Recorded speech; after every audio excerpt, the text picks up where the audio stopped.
My friends, let me tell you something very important. Life isn't painful because of what happens outside. Life becomes painful because of what begins to happen inside. A small mistake becomes a disaster. A small delay becomes a failure. A small comment becomes a personal insult, not because it is that big, but because our negative thinking magnifies it. Our mind has two buttons, one creates peace, the other creates panic.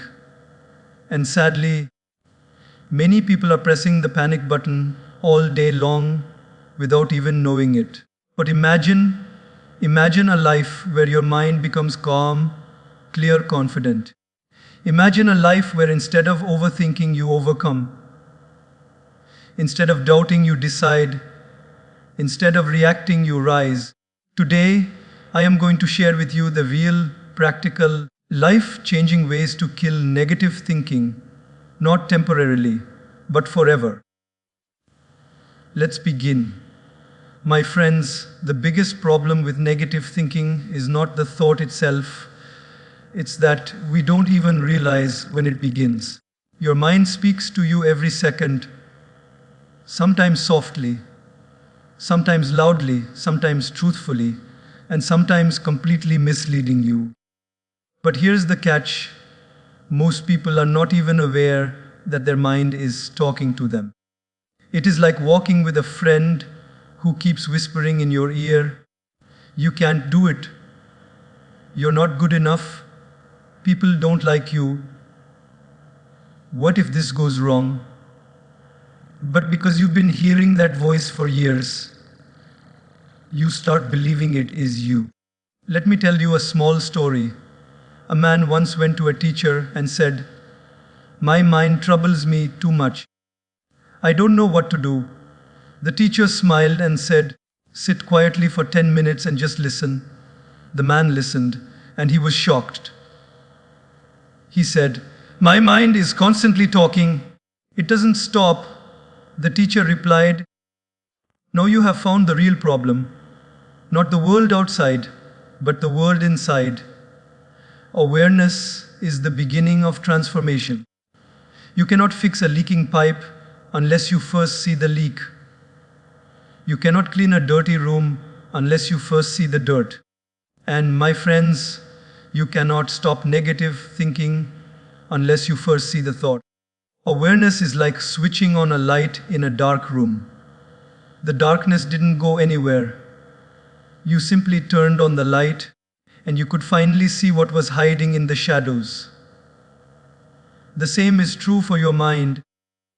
Negative thinking thrives in unconsciousness. When you become aware of a negative thought, its power immediately decreases. So how do you become aware? You pause, you breathe, you observe.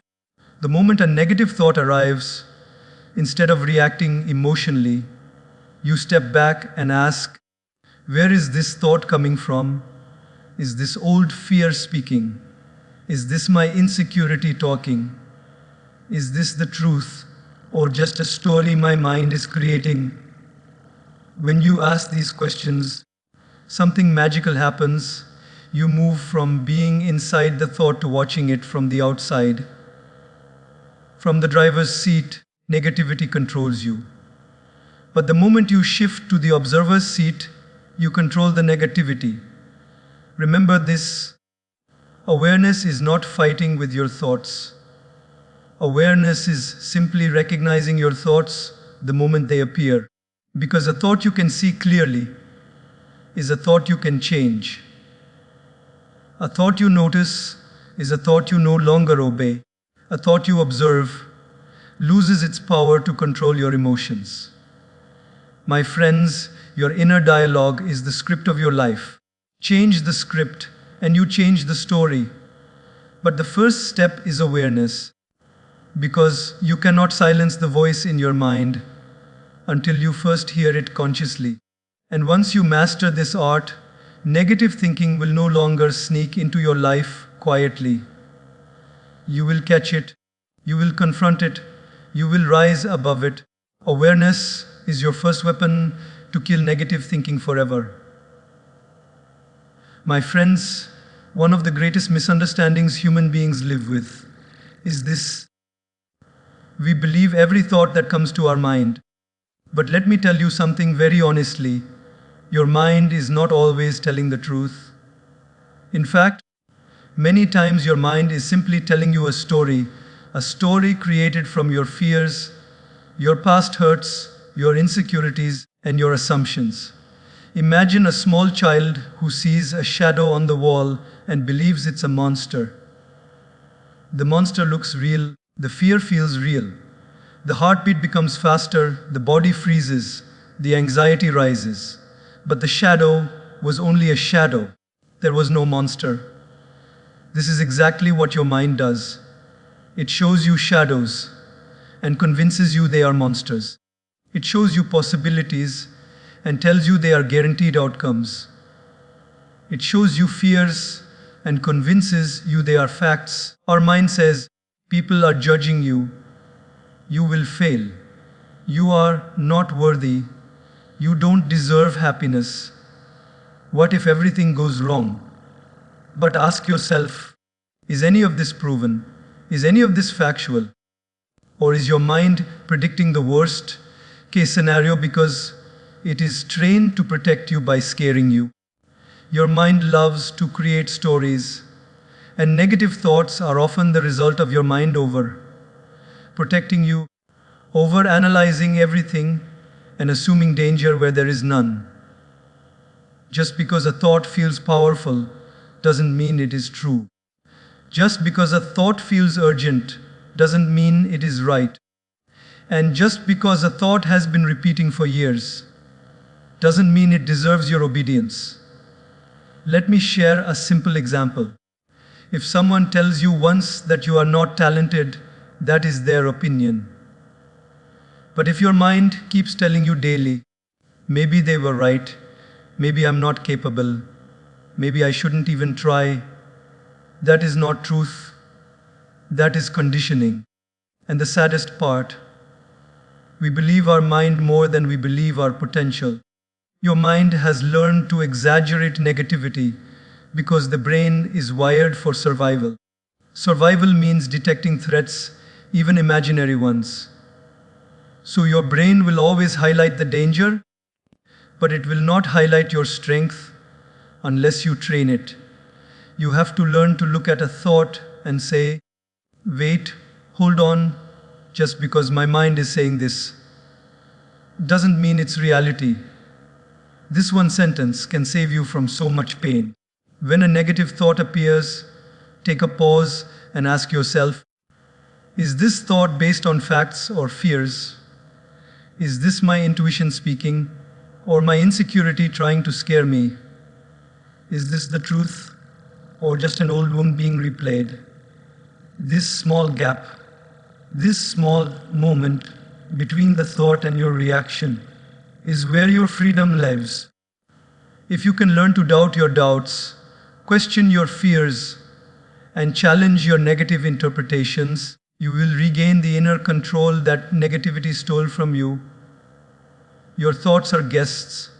Some guests are pleasant, some unpleasant, but none of them are permanent unless you invite them to stay.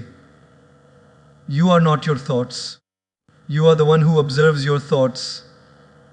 You are the one who chooses which thoughts to accept, which thoughts to ignore, and which thoughts to release.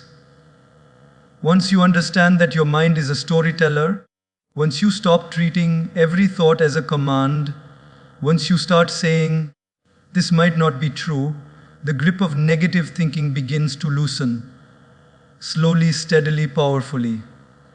And that, my friends, is how you take back control from the stories your mind has been telling you for years. My friends, one of the most powerful shifts you can make in your mind is learning how to change the question you ask yourself. Most people live in fear not because life is dangerous, but because their mind is always asking the wrong question. What if something goes wrong? This one question has destroyed dreams, relationships, opportunities, and confidence. People don't fail because they are incapable. They fail because fear convinces them they shouldn't even begin. When your mind keeps whispering, "What if I fail? What if people laugh at me? What if I make a mistake? What if things don't work out?" What you're really doing is rehearsing disaster in your imagination. And where attention goes, energy flows. The more you think of something going wrong, the more your mind, your emotions, and even your body prepare for the worst. Let me tell you a small story. A man stood at the edge of a river. He wanted to cross it. The water was calm, the path was clear, but he stood there for hours thinking, "What if I slip? What if the water gets deeper? What if I drown? What if I can't make it?" A stranger walked by and asked, "Why aren't you crossing?" The man replied, "I am imagining every possible way I can fail." The stranger smiled and said, "My friend, your fear has already drowned you long before the river ever could." That is how most of us live. We drown in imaginary problems before real problems even appear. But here is the beautiful truth. The mind that asks, "What if it goes wrong?" can also ask, "What if it goes right?" The same mind, the same brain, the same imagination, but a different direction. And that small shift changes everything. Imagine asking yourself, "What if I succeed? What if people support me? What if this becomes the best decision of my life? What if the opportunity waiting for me is bigger than the fear stopping me? What if things turn out even better than I imagine?" You see, when you ask positive questions, your brain begins to search for positive possibilities. Your focus changes. Your energy changes. Your confidence rises. Your courage wakes up. The mind is like a torch. It will only illuminate the direction you point it toward. If you point it toward fear, you will see danger everywhere. If you point it toward possibility, you will see opportunities everywhere. Let me give you a simple example. A student going for an exam can think, "What if I fail?" and walk into the exam hall with stress, fear, and low confidence. Or the same student can think, "What if I pass with great marks?" and suddenly the mind becomes calm, focused, and stable. One thought creates panic. The other creates preparation. The thought you choose determines the result you experience. Remember, your brain is not trying to destroy you, it is trying to protect you. But sometimes protection becomes overprotection, and overprotection becomes limitation. Your job is to gently guide your brain toward possibility, not panic. When you begin changing your inner questions, your outer world begins to transform. You start seeing solutions instead of problems, strength instead of weakness, growth instead of fear, hope instead of doubt. And over time, this becomes a habit. Every time a negative "what if" arises, you replace it with a positive one. It becomes automatic, it becomes natural, it becomes powerful.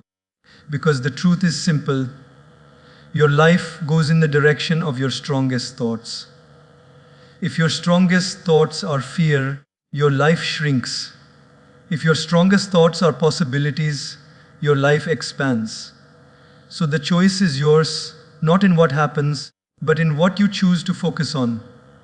When you learn to ask, "What if it goes right?" you stop being scared of life, and you start being excited about it. And that single shift, my friends, is one of the biggest steps toward killing negative thinking forever. My friends, one of the most liberating truths you can learn in life is this: you are not your thoughts.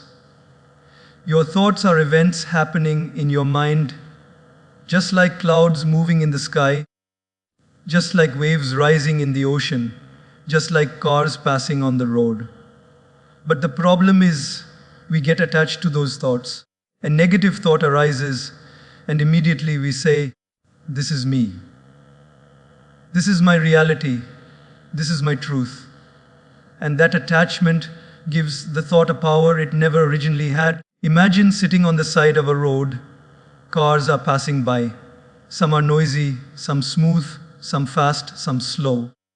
You watch them come and you watch them go. You don't chase them. You don't jump in front of them. You don't try to stop them. You simply observe.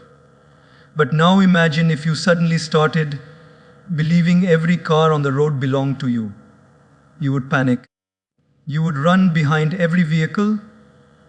You would exhaust yourself trying to control them. This is exactly what happens when we attach ourselves to every thought. Negative thoughts cross your mind all the time, but only when you grab them, hold them, analyze them, and give them emotional meaning do they begin to affect you. Let me share something very simple. A monk was once asked, "How do you stay so peaceful? Don't you ever get negative thoughts?" The monk smiled and replied, "I get them every day. The difference is, I don't invite them for tea." This is the art of detachment. A thought comes, you observe it. You don't run toward it. You don't run away from it. You don't fight with it. You don't fear it. You simply say, "There is a thought. Not my thought. Not my truth. Just a thought." You become the witness, not the prisoner. When you detach from a thought, you immediately reduce its emotional weight. What hurts us is not the thought, it's the emotional storm we create around that thought. Detach, and the storm dissolves. Think of a glass of muddy water. If you keep shaking it, the mud remains floating, the water stays dirty. But if you place it down and stop disturbing it, the mud slowly settles, and the water becomes clear on its own. Your mind is exactly the same. Negative thoughts are like mud. If you panic, react, overthink, or fight with them, they become stronger and more visible. But if you simply observe them without attachment, they settle on their own. Another way to understand this is with the sky and clouds. Your mind is the sky, your thoughts are the clouds. Some days the sky is clear, some days the sky is cloudy. But no matter how heavy the clouds are, the sky is never damaged. It remains vast, untouched, peaceful. You are that sky. Your thoughts may come and go, positive or negative, light or heavy. But the real you, the witness within, remains unhurt. The moment you detach and say, "This is just a thought," you create space.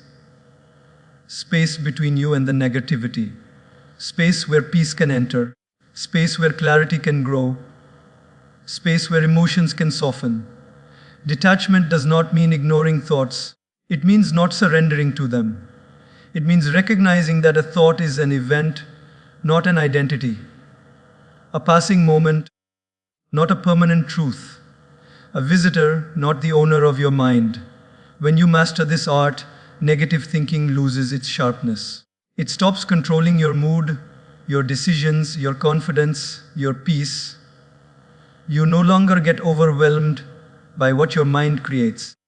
Because now you understand thoughts happen in you, but they are not you. And once you learn to watch your thoughts instead of becoming them, my friends, you rise to a level of inner strength and calmness that negativity can no longer touch. My friends, your mind is a garden, and your environment is the soil in which that garden grows. No matter how strong a seed is, it cannot grow in poisoned soil. No matter how beautiful a flower is, it cannot blossom in darkness. And no matter how positive your intentions are, if your environment is negative, your thinking will naturally follow the same direction. We often blame ourselves for being negative, but we forget to look at the spaces we sit in, the people we listen to, and the atmosphere we breathe every day. If you plant a lotus in clean water, it will rise beautifully above the surface. planted in sewage, and it still tries to grow, but its surroundings start affecting its fragrance. Now imagine your mind as that lotus. It wants to rise, it wants to grow, it wants to stay peaceful. But if your environment constantly feeds you negativity, fear, anger, gossip, jealousy, competition, or noise, how can your mind remain untouched? Let me share a small story. A man once complained to a wise teacher, "No matter what I do, my mind becomes negative. I try so hard to stay positive, but it doesn't work." The teacher took him to a quiet lake early in the morning. The water was calm, the birds were singing, the air was fresh. The teacher said, "Sit here for a while and just breathe." After a few minutes, the man felt peaceful. The teacher asked, "Did you do anything?" The man said, "No, I just sat here." The teacher replied, "Exactly. Sometimes your mind isn't the problem. Your environment is. Just like that man, many of us are trying to fix our mindset without fixing the places and people influencing that mindset. If you sit with people who complain all day, you will start complaining. If you sit with people who only talk about problems, your mind will drown in problems. If you sit with people who gossip, your mind will become polluted. If you sit with people who criticize everything and everyone, you will slowly begin to adopt their lens of pessimism. But sit with people who dream, you will start dreaming. Sit with people who speak kindly, your heart will soften. Sit with people who uplift you, you will begin to rise. Sit with people who see solutions, your mind will become clearer. Sit with people who live with gratitude, your negativity will fade. You see, your environment is not just around you, it enters inside you. Every conversation you hear, every voice you listen to, every energy you sit with, every atmosphere you expose yourself to, becomes food for your mind. If a person keeps eating junk food, can they stay healthy? Of course not. Then how can we expect our mental health to remain strong when we are constantly consuming mental junk? Your environment is shaping your thoughts more than your willpower ever can. You might be mentally strong, but no one is strong enough to remain unaffected by a toxic environment forever. Even a candle cannot stay lit in a storm, but put the same candle in a peaceful room and it glows beautifully. Your mind is that candle. So ask yourself, where do I spend most of my time? Do the people around me uplift me or drain me? Do my surroundings bring peace or pressure? Do I live in a space that nourishes my soul or suffocates it? Sometimes the solution to negative thinking is not fighting the mind, it's changing the environment. Go sit in nature. Spend time with people who inspire you. Read books that feed your mind. Watch things that educate your heart. Create a space in your home where you feel calm. Clean your surroundings. Because a cluttered space often reflects a cluttered mind. And most importantly, protect your peace like a treasure. Don't allow every person, every event, every noise, or every conversation to occupy space in your mind. When you change your environment, even a little, you will see your thoughts begin to change on their own. Not because the mind suddenly became perfect, but because it finally got the space, the energy, and the atmosphere it needed to breathe. And when the mind can breathe, it can heal, it can grow, it can become beautifully, naturally, effortlessly positive. My friends, there is a very simple truth that we often forget. A mind filled with gratitude has no space left for negativity. Just like darkness cannot exist in the presence of light, negativity cannot survive in a heart that practices genuine thankfulness. But gratitude is not just saying thank you, it is a way of seeing life, a way of feeling life, a way of interpreting everything that happens to you. Most people don't lack blessings, They lack awareness of those blessings. We wake up every morning, open our eyes, see the world, take a breath, stand on our feet, hold a cup of water, walk, talk, laugh, eat, and we take all of it for granted. Until one day, life takes something away. Only then we realize it was never small. Gratitude is the art of noticing the miracles that disguise themselves as ordinary moments. Let me tell you a small story. A man once met a monk and said, "I am tired of negative thinking. Nothing good happens in my life." The monk smiled and told him, "Take this paper and write down everything you have lost." The man thought for a while and said, "I haven't lost much, but I can't think of anything good either." The monk then handed him another paper and said, "No, write everything you have that others are praying for." The man began writing, "My family, my health, food, a home, eyes to see, hands to work, legs to walk, a mind to think, opportunities, friends, dreams." He wrote and wrote and wrote until tears fell from his eyes. He whispered, "I never realized I had so much because I was too busy focusing on what I didn't have." My friends, that is what negative thinking does. It blinds us to abundance. It convinces us that life is empty, even when it is overflowing with gifts. Gratitude is not about ignoring your problems.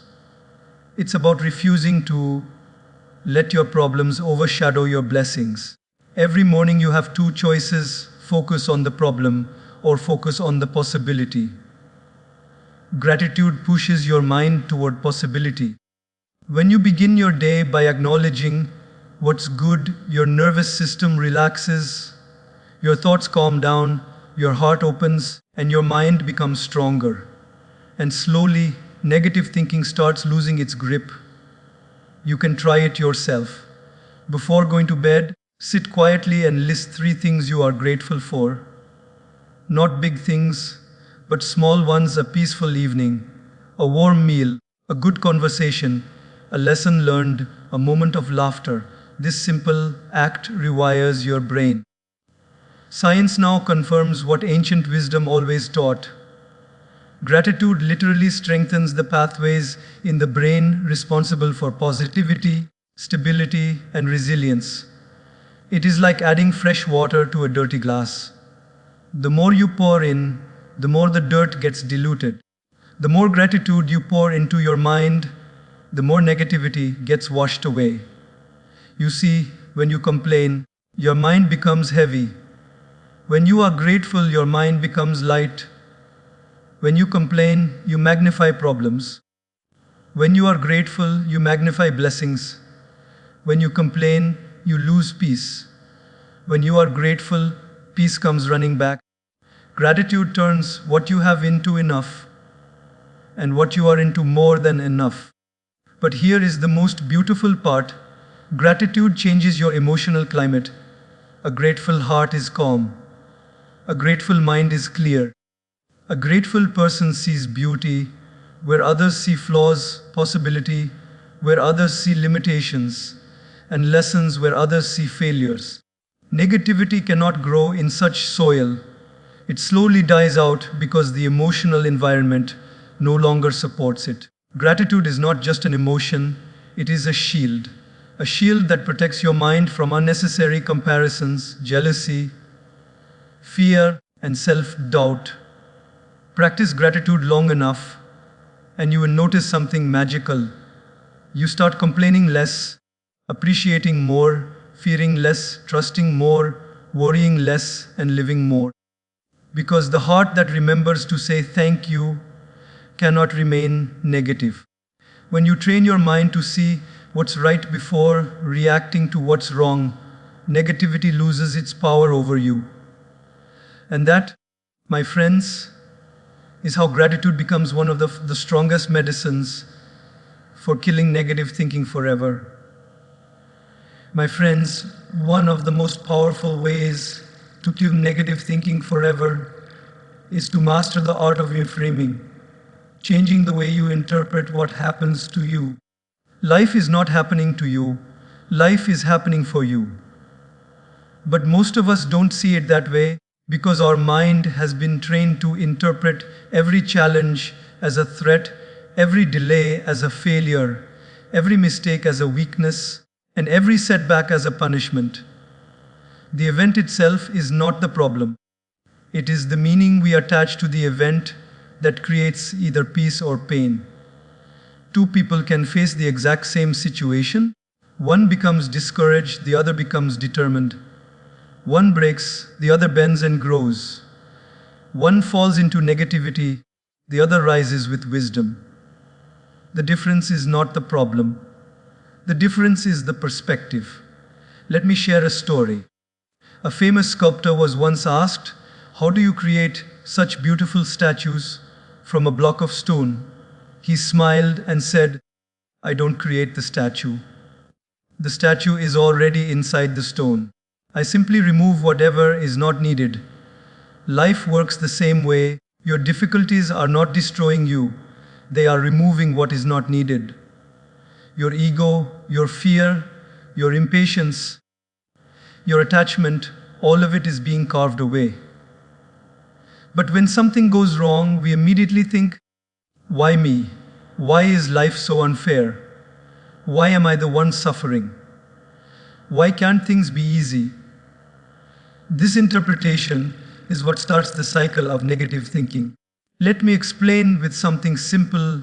A child learning to walk falls many times. If he interprets every fall as failure, he will stop trying and never learn. But he interprets every fall simply as part of the process. So he smiles, gets up, tries again, and one day he walks confidently. The situation didn't change. The interpretation did. When life knocks you down, you can think, "I am useless," or you can think, "I am learning resilience," "I am being punished," or "I am being prepared," "This is the end," or "This is a new beginning," "I lost everything," or "I am clearing space for something better." Your perspective decides whether a storm breaks you or cleanses you. Think about a seed. Before it becomes a tree, it must go through complete darkness underground. It is buried. It is covered. It is pressed by the weight of soil. If the seed interprets this as punishment, it will rot. If it interprets it as preparation, it will rise. Many times in life, your darkest moments are your greatest growth periods.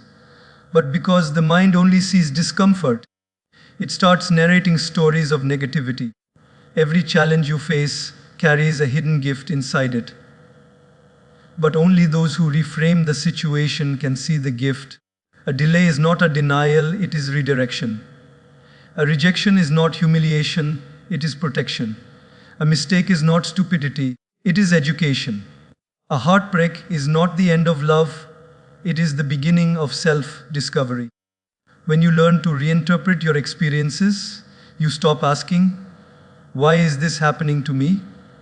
And you start asking, "What is this teaching me? How is this shaping me? Where is life guiding me?" And suddenly, negativity has no fuel left. It cannot grow when your mind sees purpose where it used to see pain. Reframing is not about lying to yourself. It is not about pretending everything is perfect. It is about choosing a perspective that empowers you instead of destroying you. Your interpretation becomes your emotional reality. If you say, "I can't handle this," your mind shuts down. But if you say, "I will find a way," your mind opens. If you say, "This is the worst thing that happened to me," you feel helpless. But if you say, "This might be one of the best lessons life is giving me," you feel strong. Your thoughts shape your world more than your world shapes your thoughts. And here is the most beautiful truth. When you master the art of reframing, you turn every difficulty into a teacher, every setback into a stepping stone, every pain into power, and every challenge into a chance to grow. Your mind becomes unshakable. Negativity loses its grip. Life becomes lighter, deeper, and more meaningful. Because now you don't just live life, you understand it. You learn from it. You rise from it. And that, my friends, is one of the most powerful ways to kill negative thinking forever